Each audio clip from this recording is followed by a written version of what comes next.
Estuve meses preguntándome por qué mi esposa se alejaba de mí justo cuando más la necesitaba.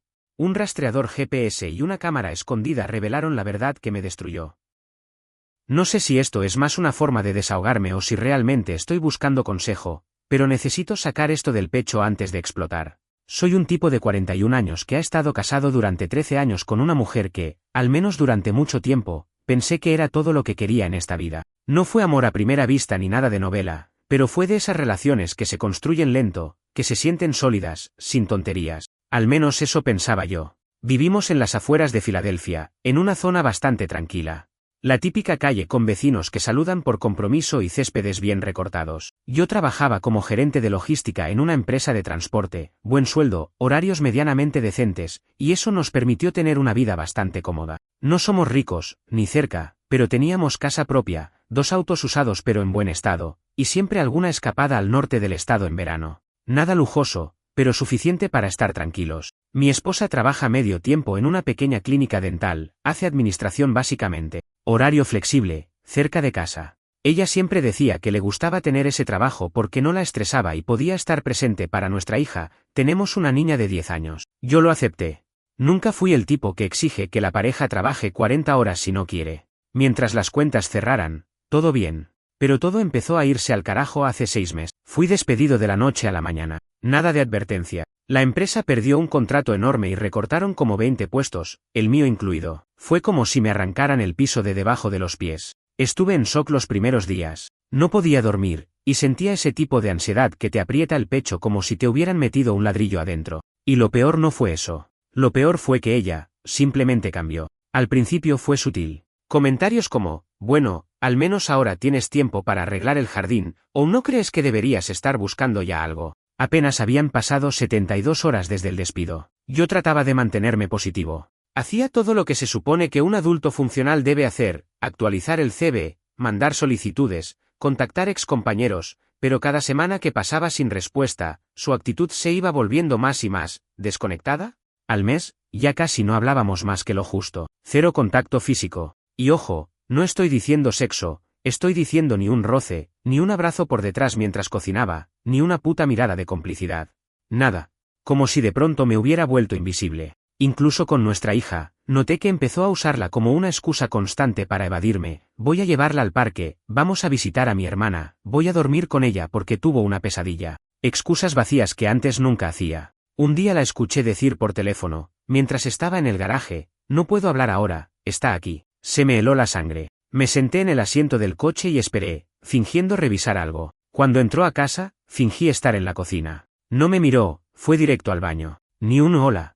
En ese momento supe que algo estaba podrido, pero aún no sabía qué tanto. La gota que colmó el vaso fue hace unas semanas. Fue un sábado. Ella se levantó temprano diciendo que iba a trabajar unas horas extra porque su compañera de recepción se había enfermado. No me pareció raro. Hasta que fui a buscar su suéter, uno que ella siempre lleva a esa clínica porque dice que ahí siempre hace frío, y no estaba. Me dio una corazonada. No sé por qué ese detalle mínimo me hizo ruido. Así que hice algo que nunca me había atrevido a hacer en 13 años de relación. La seguí. Esperé 20 minutos después de que se fue, tomé el auto, y la seguí usando Google Maps y un poco de lógica sobre sus rutas normales. No la encontré en la clínica. Ni su auto, ni ella. Di vueltas por la zona unos 30 minutos antes de rendirme. Volví a casa con un vacío en el estómago. Pero no le dije nada. A partir de ahí, todo lo que hice fue observar. Y las cosas que empecé a notar, me hicieron sentir como un completo idiota. Perfumes nuevos que no reconocía. Ropa interior que no había visto antes, y sí, antes ella no compraba nada sin mostrarme al menos como broma. Salidas al supermercado, que duraban 2 horas. Respuestas evasivas a preguntas simples. Mensajes que borraba frente a mí, como si no supiera que eso es más sospechoso que dejarlos abiertos. Estoy escribiendo esto porque ayer finalmente confirmé algo. Algo grande. Pero no quiero saltarme los detalles. Cada paso cuenta. Esta historia no va a terminar en silencio. Y créanme, no pienso salir como el tonto de este cuento. No dormí nada esa noche. Me la pasé dando vueltas en la cama, repasando mentalmente cada interacción de las últimas semanas como si estuviera viendo la cinta de seguridad de mi propia vida. Lo que más me jodía no era la sospecha de que me estaba engañando, era sentir que lo estaba haciendo mientras yo me partía la cabeza tratando de volver a poner nuestras vidas en orden. Ella no tenía ni la más mínima intención de disimular. Como si ya se hubiera resignado a que yo soy una especie de ruido de fondo molesto en su vida. La mañana siguiente fingí estar dormido cuando ella se levantó. Escuché cómo se vestía rápido, se maquillaba en el baño con una precisión que no usaba desde hacía años, y salía sin decir más que un nos vemos. Ningún beso, ni siquiera una mirada. Tomé el celular apenas la puerta se cerró y marqué a un amigo que trabaja en IT, de esos obsesionados con la privacidad y los rastreadores. Le pedí un favor que no me enorgullece, pero ya estaba más allá de preocuparme por si estaba cruzando una línea. Le pedí que me ayudara a instalar discretamente una app de rastreo en su celular. La última vez que ella había dejado su teléfono sin vigilancia había sido hacía unos días, durante la cena. Se había metido a bañar después y lo dejó en la mesita de noche sin cerrar las aplicaciones. Ahí tuve mi oportunidad. Mi amigo me mandó las instrucciones paso a paso y me ayudó a probar que funcionaba. Tardé 10 minutos en hacerlo. Me sentí sucio, como un adolescente fisgoneando en el diario de su hermana. Pero a la vez, me sentí en control por primera vez en semanas. Si ella estaba ocultando algo, yo lo iba a ver. Esa misma tarde la señal del rastreador la mostró muy lejos de la clínica. Estaba en una zona residencial al norte de la ciudad, en una calle que no tenía absolutamente nada que ver con su trabajo. Ningún consultorio, ningún supermercado, nada. Solo casas. Vi cómo estuvo ahí casi 2 horas, sin moverse, y luego volvió a casa. Cuando entró, se quitó los zapatos con calma, se cambió de ropa sin apuro, y fue directo a ver una serie con nuestra hija como si nada. Casi me quiebro en ese momento. ¿Cómo carajo podía tener tanta sangre fría? ¿Cómo podía ser capaz de sentarse a ver dibujos animados y sonreír después de haber estado, probablemente, en la casa de otro hombre? No dije nada. Me limité a hacerle preguntas sutiles, a ver si mordía el anzuelo. ¿Cómo estuvo el trabajo hoy? Ella ni parpadeó. Bien, aburrido. La doctora llegó tarde, así que tuve que quedarme más tiempo. Ni un titubeo. Ni un rastro de duda. No solo me estaba engañando, me estaba mintiendo con una tranquilidad que me revolvía el estómago. Ahí decidí que esto ya no era un tema de descubrir si está pasando algo. Era cuestión de cuánto estaba pasando y cuánto tiempo llevaba pasando. Y sobre todo, cómo carajo iba a enfrentar esta situación sin que me destruyera por dentro, ni me dejara en ruinas después. Pasé los siguientes días recolectando datos. Empecé a revisar los estados de cuenta bancarios, los movimientos con tarjeta, los horarios en los que ella decía estar en ciertos lugares. Todo lo apuntaba. Todo. Cada ida al dentista, cada salida a comprar algo rápido, cada hora de almuerzo extendida, todo lo cruzaba con el mapa del rastreador. Y las piezas encajaban demasiado bien. Nunca estaba donde decía que estaría. Nunca. Descubrí también que había gastado más de $700 en restaurantes en el último mes. Restaurantes a los que nunca habíamos ido juntos. Lugares que claramente no eran para almorzar sola mientras pensaba en la vida. Tenía visitas recurrentes a una zona específica, donde el GPS la colocaba casi siempre en la misma coordenada exacta, una casa modesta, con entrada de piedra y un buzón rojo que ya me resultaba familiar de tanto verlo en Street View. La rabia que sentía era un fuego lento. No era explosiva. No me daban ganas de romper nada. Era ese tipo de ira que se te mete entre los dientes, que no te deja pensar en otra cosa mientras estás cocinando, lavando los platos, duchándote o ayudando con la tarea de tu hija. Está ahí, como un nudo en el estómago que no se deshace nunca. Y a pesar de todo eso, todavía no me atrevía a confrontarla. ¿Por qué? Porque quería estar absolutamente preparado. Porque no iba a darle la oportunidad de llorar, de decir no es lo que parece, de hacerme sentir como si yo estuviera loco. No. Esta vez, el que iba a tener el control era yo. Y necesitaba pruebas sólidas. Así que hice algo más. Le pedí a ese mismo amigo que me prestara una de sus cámaras pequeñas, de esas tipo GoPro, que se pueden esconder en una mochila o en una chaqueta sin que se note. La idea era sencilla. Si yo sabía que ella iba a ir otra vez a esa casa, yo la iba a seguir. Pero esta vez, la iba a grabar entrando. Tal vez no la viera besándose con nadie en el porche, pero si conseguía un par de minutos de ella entrando con confianza, saludando sin tocar el timbre, con ropa arreglada y cara de costumbre, sería suficiente para confrontarla sin margen de negación. Y sí, funcionó.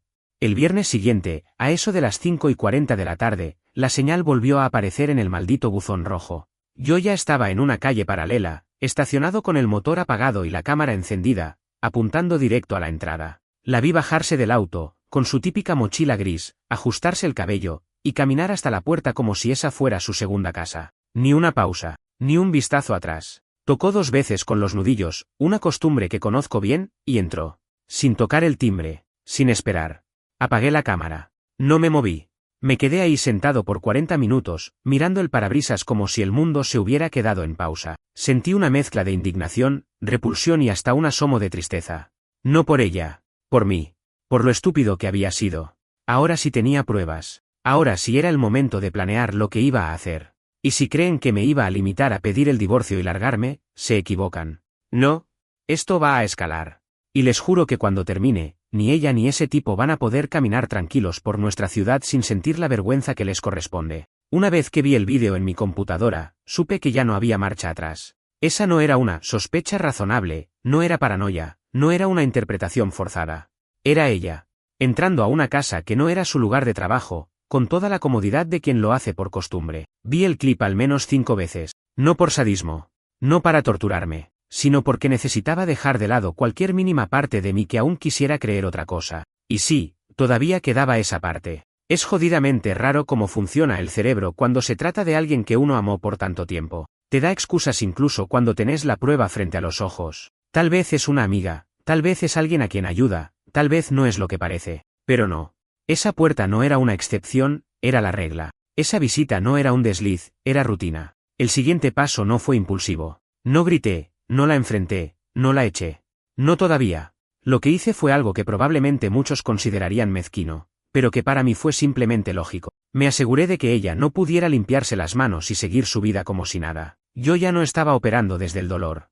Estaba operando desde la estrategia. Primero, copié el vídeo a 3 dispositivos diferentes y lo subí en privado a 2 nubes distintas con contraseña. Si iba a explotar todo esto, necesitaba tener un respaldo en caso de que mi computadora accidentalmente desapareciera o fuera formateada por arte de magia. Segundo, empecé a hablar con un abogado. No cualquier abogado, sino uno recomendado por un viejo compañero de trabajo que había pasado por un divorcio feo. Este tipo, según me dijeron, era una bestia, especializado en litigios familiares y acuerdos de custodia. Le pedí una consulta inicial y le llevé todo lo que tenía, el vídeo, los datos del rastreador, los estados de cuenta, todo documentado. El tipo apenas terminó de revisar la carpeta me dijo, esto, es suficiente para que ella pierda casi todo lo que está en juego, ¿quieres ir a fondo con esto? Mi respuesta fue inmediata, quiero ir más allá. No se trata solo de divorciarme, se trata de quitarle la máscara, de que la gente vea quién es realmente cuando nadie la está observando, de que no pueda mentirle a sus amigas con esa vocecita dulce y su cara de inocente. Quiero que sus padres sepan,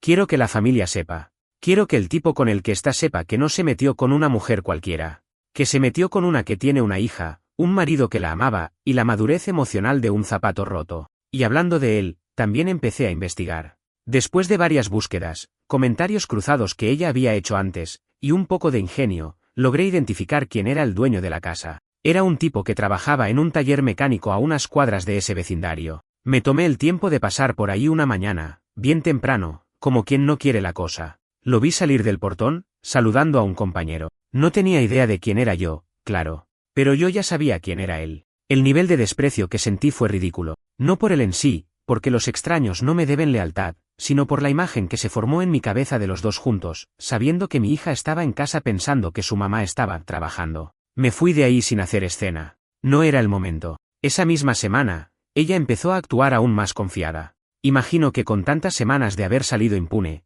empezó a relajarse. Me trajo café una mañana, me tocó el hombro al pasar, y hasta me preguntó si quería que fuéramos a dar una vuelta para despejarnos. Esa hipocresía me revolvía el estómago, pero fingí. Le dije que sí, que me encantaría. Fuimos a un parque cercano, caminamos un rato. Ella hablaba como si nada. Me contaba cosas del trabajo, de la escuela de nuestra hija, de lo cara que estaba la gasolina. Todo tan superficial. No mencionó ni una sola cosa profunda.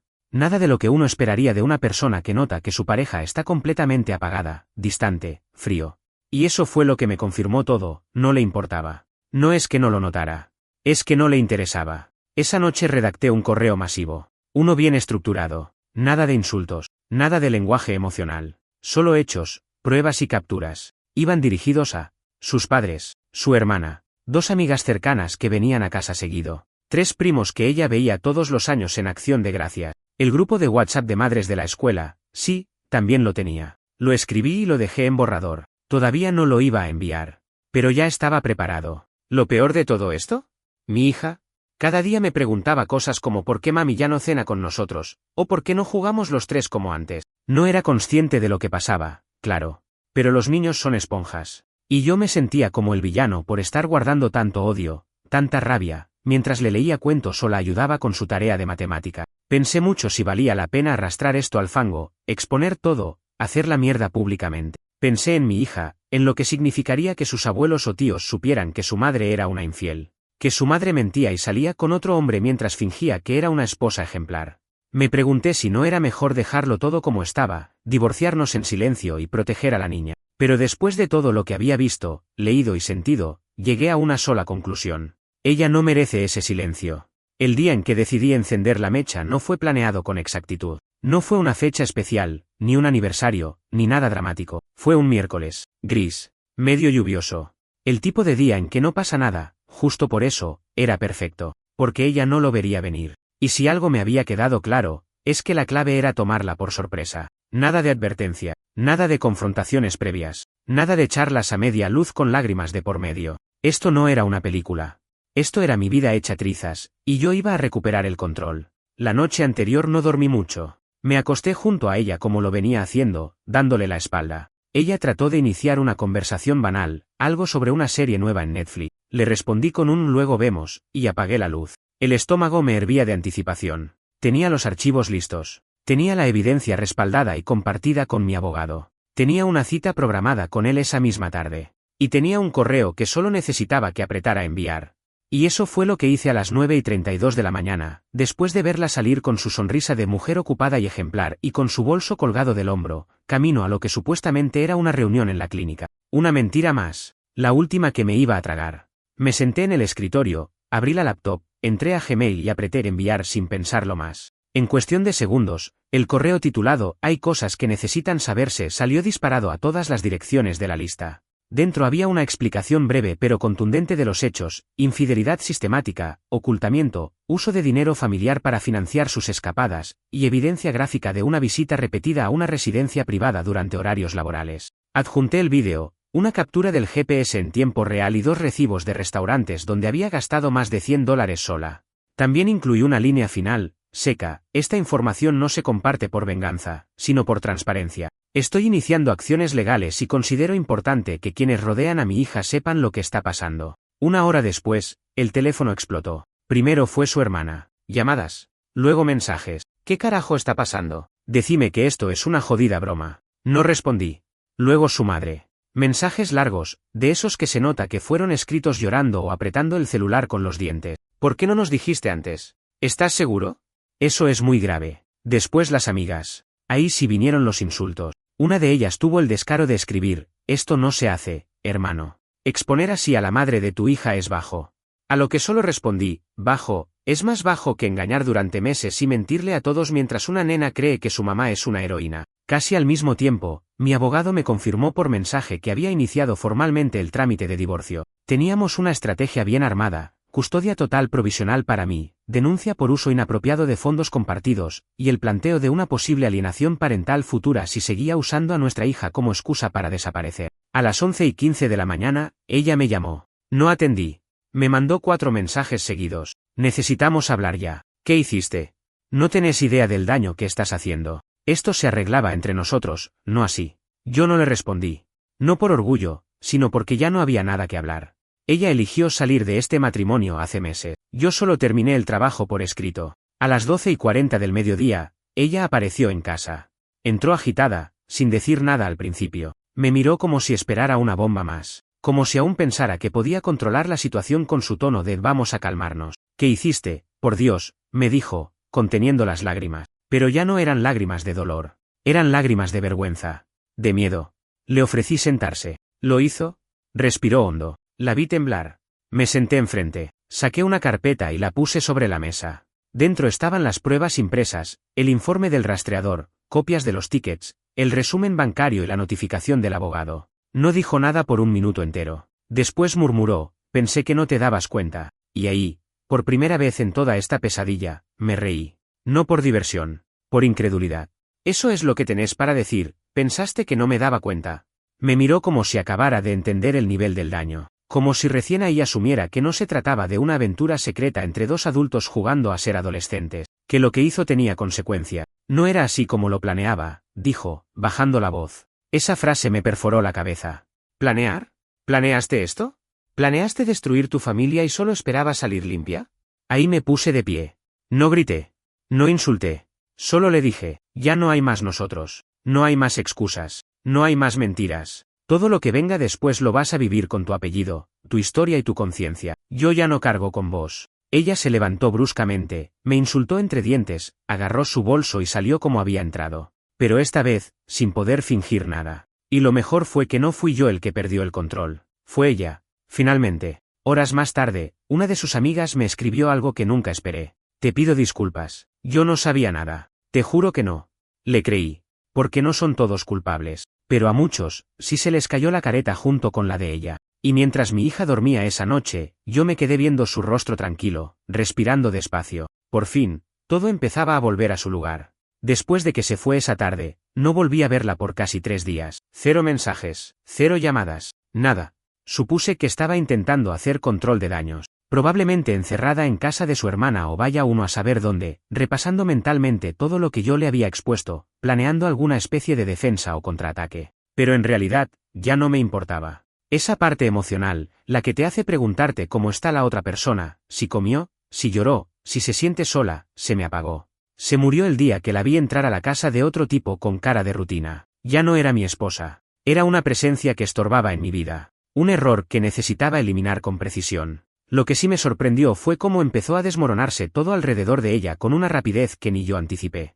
La madre me llamó el día siguiente, y esta vez atendí. Lloraba. Me pedía perdón. Me decía que no sabía en quién se había convertido su hija, que eso no es lo que le enseñaron en su casa. Y aunque fue incómodo, se notaba que hablaba desde el corazón. Le dije que no era su culpa, que lamentaba tener que exponerla así, pero que no me dejó otra opción. Que no estaba buscando venganza, sino proteger lo poco que me quedaba en pie. ¿Qué va a pasar con la nena?, me preguntó. Por ahora se queda conmigo. Y ojalá no tenga que ver a la madre en un buen rato. Hubo un silencio largo. Después, dijo, lo entiendo. A los 2 días, otra bomba estalló. Una de las madres del grupo de WhatsApp, una con la que mi esposa tenía mucha confianza, publicó indirectamente el tema en un foro local de la comunidad, con detalles apenas disimulados, cuando una madre decide doble vida, y los hijos quedan en el medio. No la nombró, claro. Pero cualquiera que supiera un mínimo podía conectar los puntos. Y eso fue como echar gasolina sobre el fuego. Porque si algo aprendí estos años es que la gente finge decencia, hasta que puede apuñalarte con chismes por preocupación.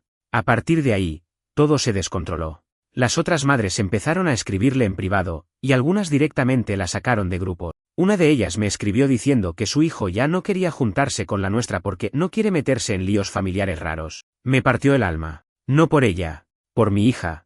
La cantidad de daño colateral era brutal. En paralelo, el tipo con el que estaba saliendo, el del taller, también se enteró. No sé si fue porque le llegó mi correo reenviado o porque alguien en su entorno lo leyó en el foro. Lo que sí sé es que una tarde pasé por su casa de nuevo, no para espiarlo, sino camino a otro lado, y vi su auto con el parabrisas hecho mierda. Literalmente roto. ¿Fue ella? ¿Fue otra mujer? ¿Fue un hermano? Ni idea. Pero ya era evidente que lo que estaban jugando a escondidas se les había escapado de las manos. Mientras tanto, mi abogado avanzaba con todo. La custodia temporal estaba asegurada, y preparamos una propuesta para convertirla en definitiva. Teníamos argumentos de sobra, negligencia, comportamiento inestable, riesgo emocional para la niña. Y aunque los jueces de familia son cautelosos, también entienden lo que implica criar a un hijo en medio de una pareja fracturada por mentiras. El viernes de esa misma semana, ella apareció por primera vez desde todo lo ocurrido. Llegó sin avisar, tocó el timbre, y cuando abrí la puerta, parecía otra persona. Ojeras profundas, el maquillaje corrido, la ropa arrugada. No era esa mujer que se arreglaba para salir al trabajo. Era una versión derrumbada de sí misma. Y por un instante, solo un instante, sentí lástima. Pero después recordé cada momento en que me mintió sin pestañear. Recordé cómo me decía todo bien mientras se preparaba para ver a otro. Recordé los ojos de mi hija preguntando por qué mamá ya no estaba en casa. Y la lástima se evaporó.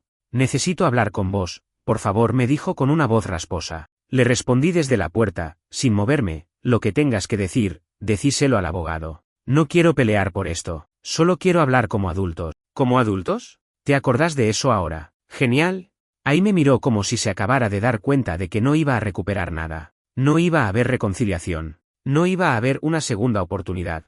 No esta vez. No con todo el rastro de destrucción que había dejado. ¿Qué va a pasar con la nena?, preguntó con la voz más baja que le escuché en años. Va a crecer conmigo. Y si el juez te lo permite, vas a poder verla de vez en cuando. Pero nunca más vas a tener el control. Ella respiró hondo, se mordió el labio y asintió. Está bien. Y se fue. Sin escenas, sin insultos, sin lágrimas, solo se fue.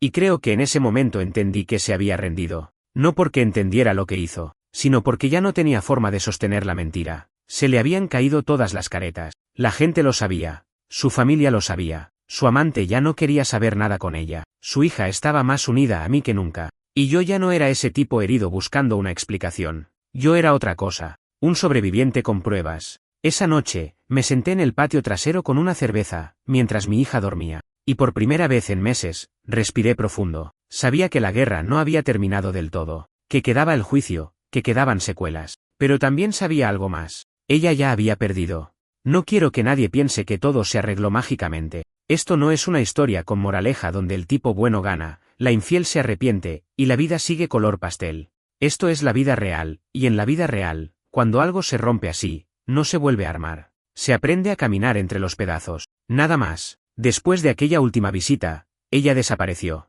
No literalmente, pero dejó de intentar contactarme. No hubo más mensajes. No hubo más toques en la puerta. Como si finalmente hubiera entendido que había cruzado un punto de no retorno. Y eso, en parte, fue un alivio. Pero también dejó un vacío raro, como ese silencio que se te mete en la piel después de una tormenta. Mi hija, por su parte, empezó a hacer preguntas más difíciles. No del tipo «¿cuándo vuelve mamá?», sino cosas como «¿por qué mamá no me llama?», o «yo hice algo malo». Eso fue lo más duro. Porque una parte de mí quería escupir la verdad, decirle que su madre había preferido acostarse con otro tipo a estar con nosotros, que la familia le importaba un carajo. Pero no lo hice, porque si bien ella destruyó nuestra relación, yo no iba a destruir la de ella con nuestra hija. Por más mierda que haya hecho, sigue siendo su madre. Así que inventé una versión más suave. Le dije que mamá estaba pasando por un momento complicado, que necesitaba tiempo para pensar y arreglar algunas cosas, y que eso no tenía nada que ver con ella. Le repetí que la amaba, que no era su culpa, y que yo siempre iba a estar con ella. No sé si me creyó, pero me abrazó fuerte. Y eso fue suficiente para mí en ese momento. Mientras tanto, el proceso legal seguía su curso. La demanda de divorcio estaba en marcha, y como todo en este país, no era algo rápido. Aunque teníamos toneladas de evidencia, igual había que pasar por audiencias, papeles, declaraciones juradas. El sistema no premia la verdad, premia la preparación. Y en eso, por suerte, yo estaba cubierto. Mi abogado era metódico, frío y, sobre todo, implacable. Ella respondió a la demanda sin impugnar los cargos principales. No negó la infidelidad. No negó el abandono del hogar. Ni siquiera trató de discutir la custodia. Eso fue lo que más me llamó la atención. No peleó por su hija. Simplemente aceptó las condiciones como si todo le diera igual. En una de las audiencias preliminares, la vi por primera vez en semanas. Fue extraño. No me generó rabia. Tampoco lástima. Me pareció alguien ajeno. Como si estuviera viendo a una excompañera de trabajo que alguna vez te gustó, pero que ya no reconoces. Tenía el cabello desprolijo, ropa que no le vi usar nunca, y una expresión vacía. Ni siquiera me miró. El juez le preguntó si tenía intención de disputar la custodia. Su abogado, uno barato, que probablemente sacó por desesperación, se limitó a decir que ella prefería no generar más conflicto y priorizar la estabilidad emocional de la menor. Traducido, no tenía con qué defenderse. Logré la custodia completa sin necesidad de batalla. Esa noche, dormí más tranquilo que en los últimos 4 meses. Pero no todo fue tan limpio. A los pocos días de esa audiencia, recibí una notificación de una cuenta bancaria conjunta que aún no habíamos cerrado. Una extracción de $1,200. No lo podía creer. No porque el dinero fuera enorme, aunque me venía bárbaro, con todo el quilombo, sino porque lo hizo sabiendo que la cuenta estaba en revisión judicial. Era estúpido. O desesperado. Mi abogado metió un recurso inmediato. Ella fue citada de urgencia, y no tuvo más remedio que reponer el dinero. Dijo que lo necesitaba para pagar gastos personales, pero no explicó cuáles. Yo sé lo que fue, probablemente el alquiler de algún cuchitril donde se estuviera quedando, o para tapar agujeros que le dejó su gran aventura romántica. Mientras tanto, la gente seguía hablando. En el grupo de padres de la escuela, algunos ya ni siquiera la nombraban. Había un silencio incómodo cada vez que alguien preguntaba por ella. Algunas madres me escribieron en privado para pedirme disculpas por haber creído que yo exageraba, o por no haber sospechado nada. Les agradecí, pero no busqué consuelo ahí. Ya no se trataba de quedar bien con nadie. Uno de los momentos más duros fue cuando mi hija trajo un dibujo del colegio. Era una casa con 2 figuras grandes, claramente nosotros 2, y una pequeña, ella, pero la figura de la madre estaba tachada. No con rabia, sino como si no supiera dónde ponerla. Me partió el alma. Guardé el dibujo en una carpeta. No para hacerle daño a la madre si algún día me pedía verla, sino para recordarme por qué hice lo que hice, por qué valía la pena pasar por toda esta guerra. Porque mi hija merecía saber que no todo se tapa bajo la alfombra, que los actos tienen consecuencia, que cuando alguien traiciona tu confianza, no tienes que callarte para que no se incomoden los demás. También empecé terapia, no por depresión, no porque no pudiera seguir, sino porque no quería convertirme en alguien resentido. Ya había perdido demasiado. No iba a perder también mi salud mental. En cada sesión, me sacaba una capa más de encima. Volví a hablar de la persona que fui al principio del matrimonio, de cómo me fui apagando, de lo ciego que estuve, de lo solo que me sentí incluso cuando ella dormía al lado mío. Mi terapeuta me dijo algo que me quedó grabado. La infidelidad no destruye la confianza. La reemplaza por una versión deformada de la realidad. Vos no tenías dudas. Tenías otra versión de los hechos, y era verdad. Yo no fui ingenuo, fui manipulado. Y ahora estaba aprendiendo a vivir sin esa distorsión. El divorcio se finalizó exactamente 4 meses después de que envié ese correo. 4 meses que se sintieron como años. No por lo lento del proceso legal, sino por todo lo que tuvo que pasar mientras tanto. Porque una cosa es dejar de querer a alguien, y otra muy distinta es arrancarte una vida entera compartida como si fuera una curita. El día que firmamos los papeles, no hubo lágrimas, no hubo reproches, no hubo ojalá que te vaya bien. Fue en una pequeña sala del juzgado, con los abogados como testigos y el juez repasando los términos sin levantar la voz. La custodia quedó a mi nombre, la casa también. No tuvo derecho a pensión ni a tocar el negocio que yo había empezado antes del matrimonio. Solo pudo llevarse sus cosas, las que le quedaban, y la promesa de un régimen de visitas supervisadas cada 2 semanas, si lograba demostrar que estaba en condiciones psicológicas estables. Ella no dijo una sola palabra en toda la audiencia, solo firmó. La tinta en su firma temblaba. No sé si por nervios, por rabia o por vergüenza. Pero yo la observé sin sentir nada. Ni satisfacción, ni alivio. Solo cansancio. Un cansancio brutal de estar meses enteros sosteniendo una estructura que ella misma se había empeñado en destruir. Después del juzgado, me fui solo a casa. Pasé por el supermercado, compré la comida favorita de mi hija, pasta con queso, pan de ajo y helado, y esa noche cenamos en la mesa como siempre, solo que ahora sabiendo que la incertidumbre había terminado. Ya no había que ver qué pasaba. Ya no había que esperar ningún correo, ni firmar más papeles. Ya no había espectros caminando por la casa. Esa noche me di cuenta de que, por fin, había paz. Pero no terminó ahí. No todavía. Una semana después, recibí una llamada del taller donde trabajaba el tipo con el que ella me había engañado. Fue surreal. Me dijo que me hablaba como encargado del lugar y que quería avisarme que su empleado, el tipo en cuestión, había renunciado abruptamente y que, antes de irse, tuvo una discusión en el trabajo mencionando mi nombre. Al parecer, el tipo pensó que yo lo había amenazado, lo cual nunca hice, o que le arruiné la vida a propósito. El encargado solo quería confirmar si yo tenía algo que ver, quizás porque tenía miedo de que yo fuera a hacer una denuncia o algo legal. Le dije que no, que nunca tuve contacto con ese tipo, que lo único que hice fue enviarle un correo con la verdad a la gente que necesitaba saberla. Me agradeció y me deseó suerte. Corté. Me quedé pensando. Y ahí entendí algo importante, la destrucción no la provoqué yo. Yo simplemente saqué a la luz lo que ya estaba podrido. El caos que vino después fue la consecuencia lógica de una doble vida que no podía sostenerse más. Cada persona que cayó, cada lazo que se rompió, cada señal de vergüenza, fue el eco de sus decisiones, no mías. Yo solo apreté enviar. Pero lo mejor de todo vino después. Un mes más tarde, llegó una carta del juzgado, una solicitud de ella para restablecer contacto con nuestra hija. Había presentado un informe de asistencia a terapia y un plan para reconstruir la relación maternal. Legalmente, tenía derecho a pedirlo. Emocionalmente, era otro asunto. Lo consulté con mi terapeuta. Lo consulté con mi hija también, sin muchos detalles. Le pregunté si le gustaría ver a su mamá. Me miró, pensó un rato y dijo: solo si vos estás ahí conmigo. Eso me rompió. Porque mi hija no hablaba como una nena de 10 años. Hablaba como alguien que ya había entendido más de lo que debería a esa edad. Acordamos un primer encuentro en un parque, conmigo presente. Fue raro. Tenso. Ella estaba distinta. No tanto por el aspecto, sino por la forma en que hablaba. Midió cada palabra como si caminara sobre vidrio. Mi hija fue cordial, pero no afectuosa. La miraba como a una profesora nueva que aún no sabía si confiar. No la abrazó. No le hizo preguntas. Solo la escuchó, respondió cortito, y volvió a jugar cerca mío cuando se aburrió. Cuando terminó el tiempo acordado, nos fuimos. Mi hija no dijo nada hasta llegar al auto. No sé si quiero verla otra vez. Le dije que no tenía que decidir en ese momento, que si algún día sentía que quería intentarlo, yo iba a estar ahí. Pero que si no, también estaba bien. Y así fue. Hasta hoy, han pasado 3 meses desde ese encuentro. No volvimos a reunirnos. Ella mandó un par de mensajes más, pero mi hija no quiso responder. Y yo no la obligué.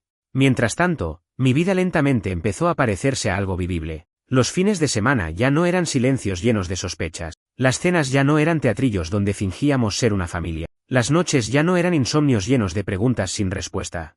La casa está más vacía, sí.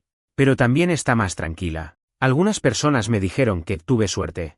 Que podría haber sido peor. Que al menos me libré rápido. Que tuve pruebas. Que no me sacaron todo. Yo no creo en esa suerte. Yo creo en estar atento. En no dejar que te anestesien con rutina. En no ignorar los instintos. Y, sobre todo, en saber cuando ya no hay nada que salvar. Pensé mucho en cómo cerrar esta historia. No porque necesite un final perfecto, esto no es una serie de televisión ni un hilo viral esperando aplausos, sino porque creo que cuando pasas por algo así, llega un punto en el que necesitas dejar constancia, dejar una marca, aunque sea para vos mismo, que diga, esto pasó, sobreviví, y sigo caminando. Desde que firmamos el divorcio y el polvo se asentó, mi vida entró en una especie de reconstrucción silenciosa. Nada glamoroso. No hubo una nueva pareja que me sanó. No hubo una epifanía espiritual que me iluminó mientras corría bajo la lluvia. Solo hubo días, un día tras otro. Con tareas, con pendientes, con silencio en la casa, con la risa de mi hija como única constante. Y eso fue suficiente. Muchos amigos me preguntaron si planeaba salir, rehacer mi vida, abrirme otra vez. La respuesta es, no lo sé. No estoy cerrado, pero tampoco estoy buscando. No es miedo. Es respeto. No quiero arrastrar los restos de lo anterior a lo que venga después. No quiero repetir dinámicas que no cuestioné antes. Y no quiero meter a otra persona en un espacio que todavía estoy reconstruyendo para mí y mi hija. Eso también es amor propio, saber esperar. En lo legal, todo quedó cerrado. Ella no apeló la custodia. No intentó recuperar la casa. No volvió a reclamar nada. Se mantuvo al margen. Quizás porque entendió el nivel de daño que provocó. Quizás porque ya no le quedaban fuerzas. No lo sé. Y francamente, no me interesa. No quiero explicaciones. Quiero distancia. Con respecto a mi hija, la prioridad número 1, las cosas se acomodaron mejor de lo que pensé. Hubo días difíciles, sí. Preguntas que no sabía cómo responder. Momentos en los que me quedaba mirándola dormir y pensaba, ¿cómo le explico que el mundo no es justo, pero que todavía vale la pena confiar en algo? Pero los chicos son más sabios de lo que creemos. Son resilientes por naturaleza. Ella nunca me pidió detalles, solo presencia, solo que no me fuera tan bien. La rutina entre nosotros se volvió sencilla. Compartimos más cosas, cocinamos juntos, hacemos tareas, miramos pelis viejas, salimos los domingos al parque. Y, de vez en cuando, hablamos de cosas más profundas. Hace poco me dijo, sin mirar, mientras dibujaba: papá, creo que ahora sos más feliz. Y me quedé sin palabras, porque sí, lo era. Más pobre, más solo, más cansado, pero también más libre. La libertad no es solo salir de una mala relación. Es salir del autoengaño. Es dejar de justificar lo injustificable solo porque uno tiene miedo de estar solo, o porque cree que el amor implica aguantar cualquier cosa. Yo aguanté demasiado. Por costumbre. Por miedo. Por culpa. Y cuando por fin abrí los ojos, ya no quedaba casi nada. Pero eso es lo que aprendí, nunca es tarde para empezar de nuevo. No importa cuánto te hayan mentido, cuán roto esté todo, cuán solo te sientas, siempre podés barrer los pedazos, cerrar la puerta y construir algo distinto. Con vos mismo. Con quienes sí están.